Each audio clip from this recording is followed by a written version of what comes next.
Welcome to the Coffee Talk with P3 podcast, where we highlight local and regional nonprofits in the Southern California community.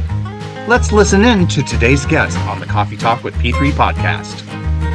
Hello, everybody. My name is John Peterson. Welcome to another episode of Coffee Talk with P3. And today I am here with Mr. Kirk Jordan of the Art Theater in Long Beach. Welcome, Kirk. Thank you very much. Glad to be here. Yeah. So the Art Theater, anybody who's a Long Beach local or lives in Long Beach has probably seen the iconic marquee and storefront of that. But it's kind of just tucked away in this little... It's almost like a really long strip mall on 4th. It is, yeah. And I'm sure a lot of people just walk by and go, oh, it's another theater. But the Art Theater is not just another theater. It is not. It is the last remaining single-screen independent theater in Long Beach. It's 100 years old this year. That's amazing. In 2024. So we're having kind of a centennial celebration over the year. We do a lot of stuff at the local schools to mention people pass by. We have kids all the time pass by on 4th Fridays or something, they have the thing, and they go, what is this, you know? Well, come on inside and look, and they're like, wow, this is amazing, you know? So you're right, people know it's there, but they don't really know what it is and what it does.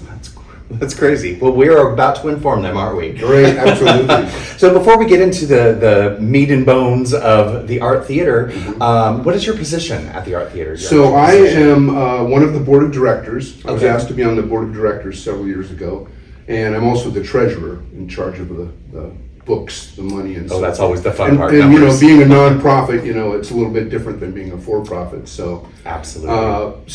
And I'm also involved in the day-to-day operations. We have weekly operational meetings that I attend and put my 2 cents in. So. Okay, yeah. That's great. So before you came upon the Art Theater and were asked to be part of their board, what's your background? Where do you come from? I've worn several hats in my life. So I grew up in South Dakota, of all places. I came here years ago to play music, which I did semi-successfully. And then I sort of, by accident, fell into teaching music in elementary schools in Los Angeles, which turned into a full-time teaching job back 30 years ago.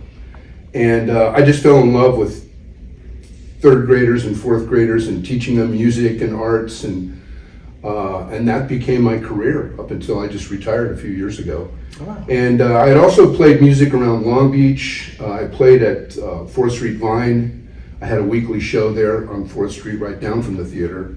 So I made lots of friends in that neighborhood. And at one point, the theater people approached me and asked me to help them on the board. So I was glad to do it. You know. That's great. So the arts are in your blood. Absolutely, yeah. That's absolutely great. You know, we've talked to a lot of people with other arts organizations throughout Long Beach, and a lot of people have a very similar background. They've gotten to start in music or on stage, and then find their way up to being part of the decision-making team. Yeah. So, I feel, you know, I feel very strongly that the arts have disappeared from kids' lives, unfortunately. Yeah. We all know the stories of cutbacks. When I was a teacher, you know, we would have music 5 days a week for the kids when I first started. Then it was 4, then it was 3, you know, and then the theater arts kind of disappeared. And I just believe that that was such a wrong-headed direction for education to take. You know? So I'm trying to get back. We do a lot of stuff with the local elementary schools in our neighborhood on 4th Street, field trips, and we support them with things. So I'm trying to get that back into the school systems too. That's great. Yeah. And the Art Theater is a nonprofit 501c3, correct? Yes, it is. It is. About 15 years ago, the theater was restored and back to its kind of original blueprints from the 30s. It was lost during the big earthquake of 1933. Okay. Long Beach had a lot of buildings destroyed, but then it was rebuilt in the early 2000s to those blueprints, and that's when it reopened as a nonprofit. So. Oh, that's great. Excellent. So if someone were to walk into the Art Theater, what would they see? What would they experience? Well, they'll see a beautiful old building, obviously. We've kept a lot of the glass block that was put in. If you look inside, there's a lot of Art Deco elements on the inside of the theater. There's a big kiosk in the old days where they actually used to sell the tickets right there in the lobby, or in the foyer, I guess you'd call it. And you just see people that really care about cinema, for one thing. We have a great staff, and they all love movies. So we're trying to get people out of their Netflix chairs and get back into the movie theaters, right? Yes. So a lot of movie theaters, not just us, are facing that challenge of, how do you get people out to do what I did when I was a kid, which is I went to movies every week, Absolutely. right? Or more than one. There's usually. the free Saturday morning cartoons, and we clearly had no Netflix back then. So that's what we're working on, is trying to kind of relearn, so to speak, how to go to the movies again. And one wouldn't necessarily expect to see like Deadpool and Wolverine there. No. We tried to show a lot of documentaries. We try to show so-called art films, festival films, because there's really no source. A lot of those films don't get distribution out of festivals, and we try to show as many of those as we can. We have shown, we did do the Barbieheimer thing a couple of years ago, which was successful for us, even though we were competing with the big multiplexes. So we'll occasionally show first-run films, but we like to keep it more educational and more interesting, classic cinema, so to speak. That's great. Yeah. So for the people out there that may not know what an independent theater is, could you explain the difference between, say, if someone were to go to AMC or Regal Cinemas as opposed to an independent theater? Yeah, well, the big difference is a lot of those chains are owned by the theaters or the studios themselves. So there's kind of a top-down distribution system, which we don't have, obviously. We deal with independent brokers on which films to get. We do deal with the studios too, like Paramount, Warner Brothers, and so to speak. But one of the difficulties we have is they require showing, say, a first-run film for 3 weeks, something like that. So that's difficult for us as a single-screen theater. Sure. So the first week will be great, and then the second week, then. Whereas a multiplex, they can do that because they have other screens that are opening other things, and they're constantly bringing more people in. So being a single-screen theater is our biggest challenge, probably, to doing that. I can imagine, though, with that business model, if you will, it is really, it's a great opportunity for independent filmmakers and people who don't have the budgets of those big studios to come to a theater like yours and have a potential opportunity to have their film premiered and seen, outside of a festival, like you said. Right. We do host several festivals. We host the Cambodia Town Festival every year, which is in Long Beach. Long Beach group. The Q Film Festival. We've had several filmmakers come. We have one right now that's going to show their film, a short film, to be in the Oscar, to be nominated for an Oscar. You have to show it at a certain place. Okay. So we get a lot of requests like that from local filmmakers, to come in and, hey, can I screen my film? I want to qualify for an Oscar, or even if they don't, it's a good place to bring people in. We have a good relationship with Cal State Long Beach, their film department. So we're trying to get more of that this year, having their students come in and maybe even have classes in the theater or screen old films in the theaters. We're really proud of our educational output too, or outreach, that we not only show films, but we try to, as I said before, try to be more educational in our scope. Both little kids and university students. Sure. So you mentioned that you do work with some of the local elementary schools. What type of work do you do with them as kind of your give back to the community? Yeah. So the usual thing is just a general field trip. So we have one school that's literally two buildings down from us, right on the corner there.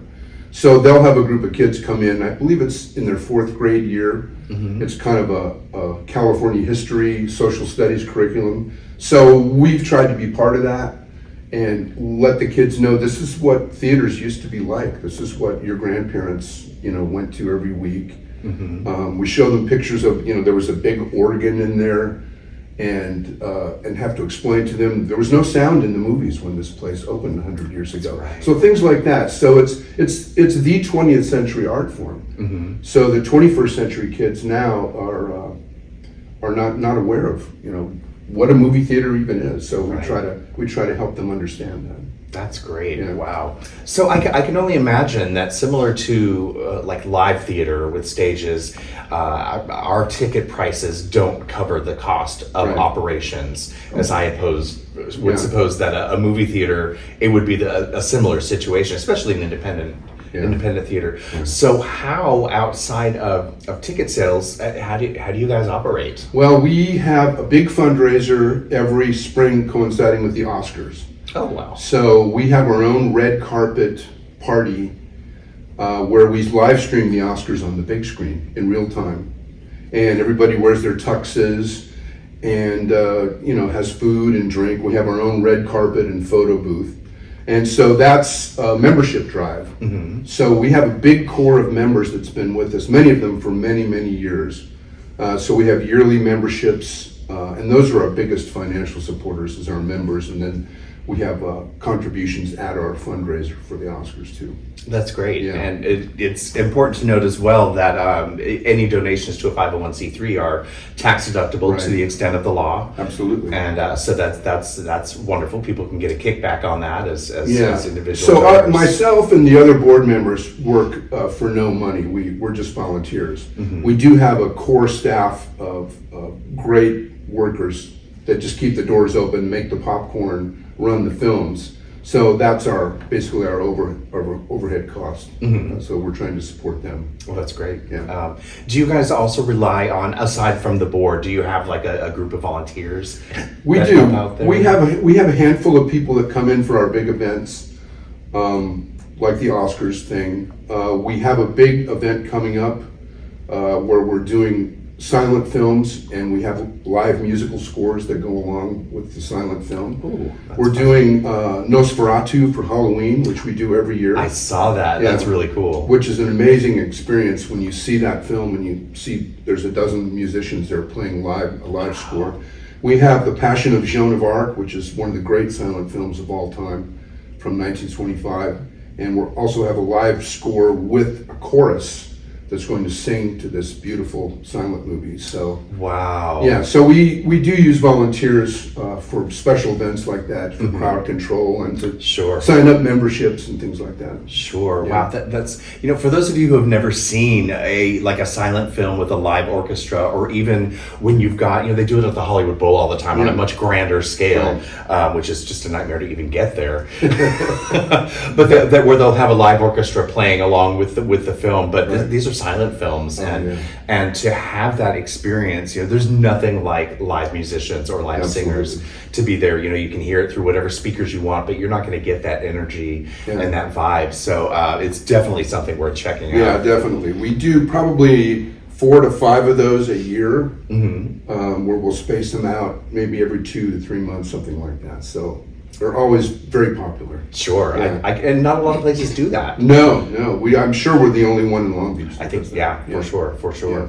I've noticed, I actually was one of those that popped into the theater one day, which is actually how I found out about you guys, right after we had started our theater company in Long Beach, and I was just looking around and looking for venues and places to potentially rent out as theatrical space. So when I did walk into the art theater and kind of poked my head in and walked in the actual theater section, I noticed there was a little stage there. Yes. And I also noticed on your website this past week that you guys also do Rocky Horror Picture Show. We do. Once a month on a Saturday night, we have a live cast that participates, and it's huge. So we have 200 plus people in there that sing along and dance along and everything. It's fantastic. Yeah, that's so cool. Well, I am embarrassed to say that I have never seen Rocky Horror Picture Show. They tried to get me to go in college 30 plus years ago, and I don't even remember what happened. I remember we were all dressed and ready to go to a showing of it. Didn't happen. And then about 3 years ago, a friend of mine was working as a volunteer for our theater company, and she started a Facebook page to get everyone to get me to go see the Rocky Horror Picture Show. So I think now that I'm sitting here talking with you, if I don't go there in within a couple of months and see the show, there's going to get some bad karma out. Yeah, I think I'm gonna give you a phone call because I think it's once a month, so I'll give you the calendar and you can check it out. That's great. So much fun. I've heard just so much fun things about that, and the cult following that it has. It's unbelievable. Is it the same troupe of actors? We have our own troupe. We had one troupe several years ago, and they kind of dropped out. So now we have a whole new group of people. They call themselves Bit of Mustard, which is the inside joke with Frank Enfurter, right? So Bit of Mustard is the group. So it's huge fun. So does everybody dress up? Not everybody, but a good portion. The shadow cast, they call it, which kind of reenacts with the film, all dress up, obviously.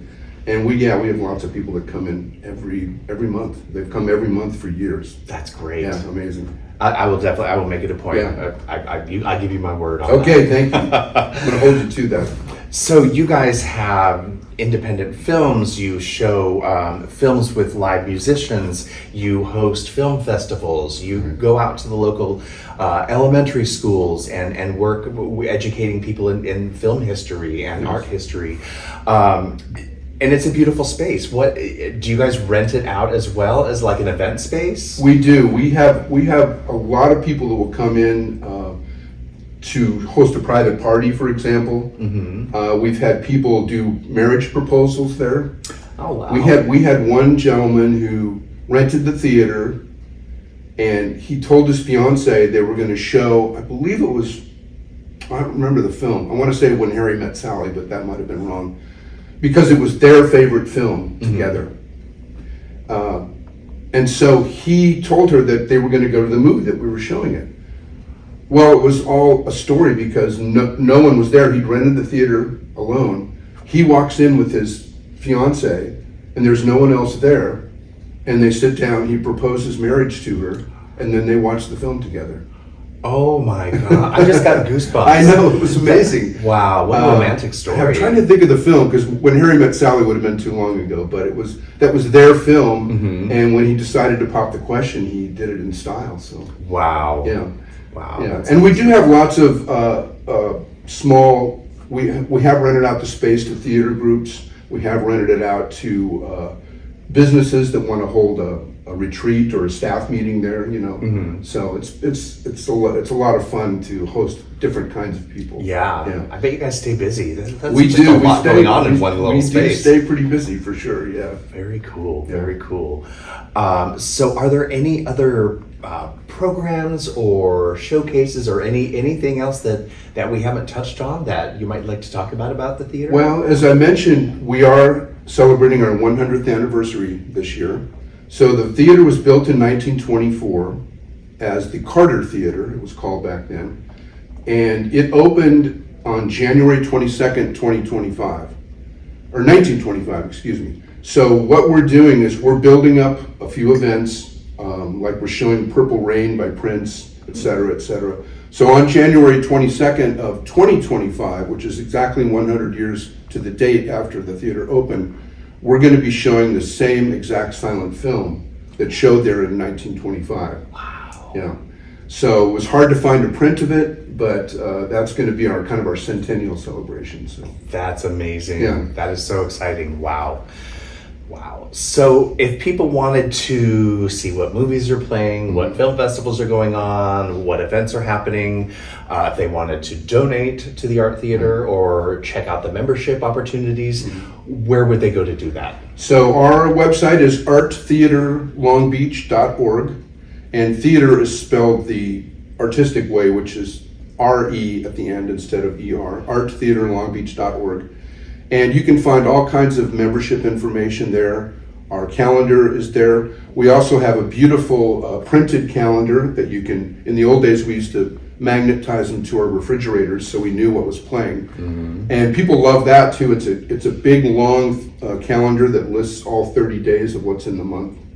So and memberships again are something that keeps us going. So we have hundreds and hundreds of members, but are always looking for more people that want to support the memberships. We have everything from a $75 a year membership for seniors or for students to a platinum membership, which is $500, but that gives you access to any movie, any day, anytime. That's so inexpensive. Yeah, it's very inexpensive. Literally less than $10 a month. I mean, it's for the cost of a cup of Starbucks. Yeah, exactly. So we have a membership drive again with the Oscars every year, but we're always trying to solicit more members on the fourth Fridays in Retro Row that they have. We usually have a membership table where people will come and sign up and support. Oh, great. So, yeah, trying to get the word out. As you mentioned earlier, people see that beautiful facade and the beautiful sign, but they don't really understand what's inside, so to speak. Right. So we're trying to get that out there. That's great. Well, hopefully this interview will educate and enlighten some people as to what that is. Well, Kirk, thank you again for joining us today and sharing information about yourself and the Art Theater of Long Beach. And I look forward to seeing Rocky Horror Picture Show and that the fundraiser that you have for the Oscars sounds really intriguing to me. That sounds like a fun event. It's the biggest party of the year, if I may say so. So that's very awesome. fun. Well, I'll be checking that out as well. Great. Awesome. Okay. Thank you so much. Thanks so much. All right. Bye-bye. Thank you, everybody, for tuning in to this episode of Coffee Talk with P3, and we look forward to seeing you next time. Ciao for now.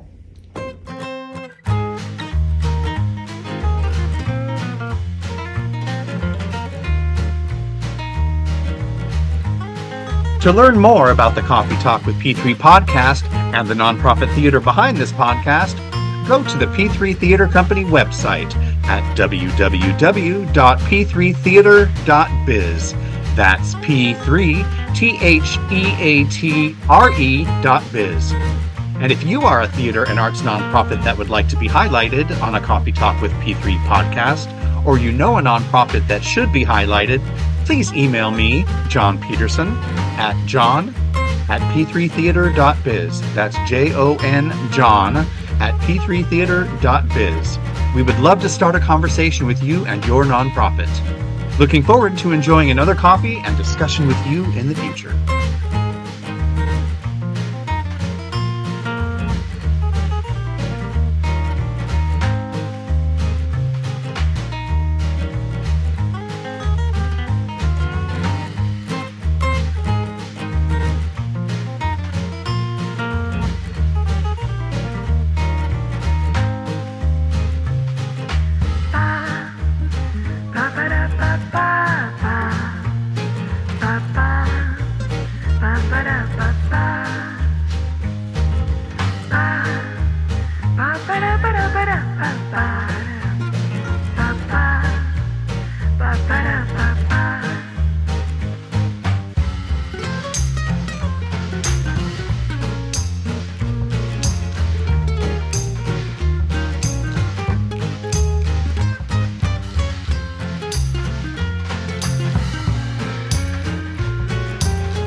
To learn more about the Coffee Talk with P3 podcast and the nonprofit theater behind this podcast, go to the P3 Theater Company website at www.p3theater.biz. That's P3theatre.biz. And if you are a theater and arts nonprofit that would like to be highlighted on a Coffee Talk with P3 podcast, or you know a nonprofit that should be highlighted, please email me, John Peterson, at john@p3theater.biz. That's Jon John at p3theater.biz. We would love to start a conversation with you and your nonprofit. Looking forward to enjoying another coffee and discussion with you in the future.